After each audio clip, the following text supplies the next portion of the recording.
Bonjour la famille d'Afrique et du monde entier. Dans cette vidéo, j'aimerais vous raconter une petite histoire dont la leçon va certainement changer votre vie. Dans un restaurant plein de clients, un jeune homme pianiste a été invité pour agrémenter la soirée.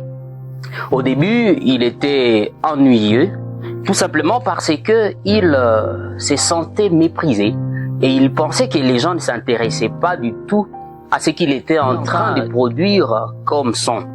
Ainsi donc, à un moment donné, on pouvait facilement comprendre qu'il n'aimait pas ce qu'il faisait, et d'ailleurs, comme si c'était par obligation, et il attendait que le spectacle prenne fin. À un moment donné, une jeune fille cliente est venue vers ce jeune homme pianiste et lui a dit « Mais tu nous empêtes, pourquoi ne joues-tu pas pour toi seul ?» Alors le jeune homme le regarda, surpris. Aussitôt, il s'est mis à jouer les plus belles notes qu'il connaissait. À un moment donné, la salle s'est mise dans un silence profond et elle fut embarquée par les sonorités que le jeune homme était en train de produire. Au bout de sa présentation, il commença à sentir lui-même le plaisir de ce qu'il était en train de faire. Il entendit des applaudissements autour de lui.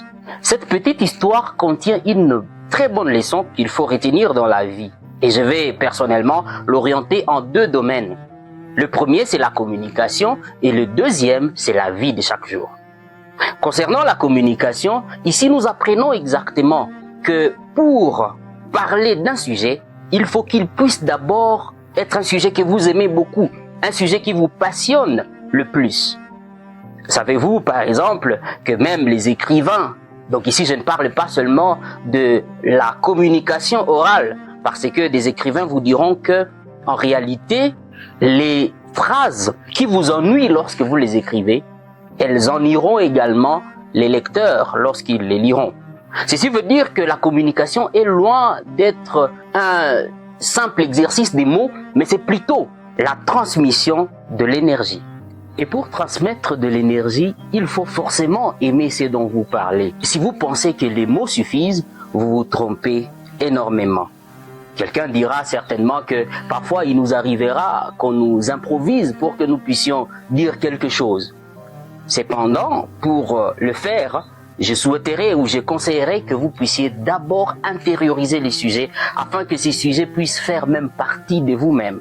Parce que vous pouvez tromper les gens, mais vous ne pouvez pas vous tromper vous-même.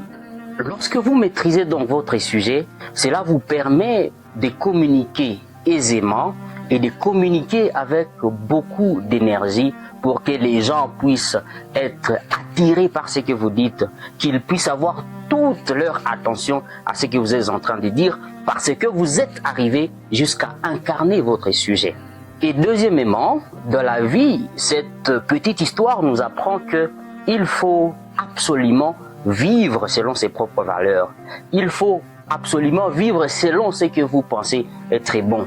Faites tout ce que vous aimez, faites ce qui vous plaît, faites ce que votre cœur accepte.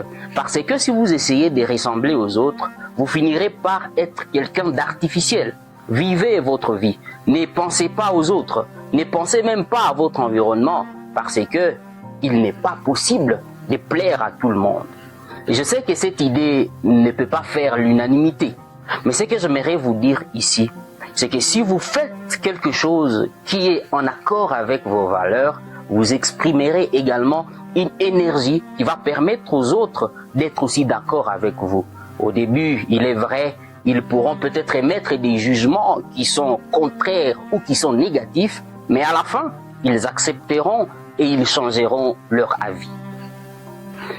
À l'école, par exemple, beaucoup de jeunes ont choisi des options ou des domaines qu'ils n'aimaient pas, tout simplement parce que leurs amis avaient opéré les mêmes choix. Et malheureusement, des années plus tard, ces jeunes sont devenus inquiets et la plupart d'entre eux ont manqué de repères. À la fin, je voudrais vous dire et vous rappeler qu'il faut toujours faire ce que vous aimez. Qu'il faut toujours parler de ce que vous aimez, parce que cela permet de communiquer quelque chose d'extraordinaire. N'écoutez plus ceux qui sont autour de vous, Écoutez plutôt cette petite voix que Dieu a mise dans votre cœur. Vivez selon elle. Parlez-en autour de vous avec beaucoup d'enthousiasme. Et après, vous comprendrez en fait que le monde en avait véritablement besoin. Mais la question que je vais vous laisser est celle-ci. Qu'aimez-vous réellement? Qu'est-ce que vous aimez dans la vie? De quoi aimez-vous parler très souvent?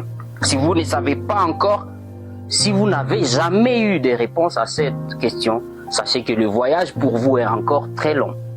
Cependant, je suis convaincu que dès maintenant, vous allez commencer à vous écouter et à lire à l'intérieur de vous pour que vous puissiez finalement commencer ces grands voyages que j'appelle légendaires de votre vie. Rappelez-vous, la communication et la vertu font un bon leader, tandis que la lecture des très bons livres en est une source intarissable. Christopher Moula Kiroa, c'est mon nom. Je vous remercie.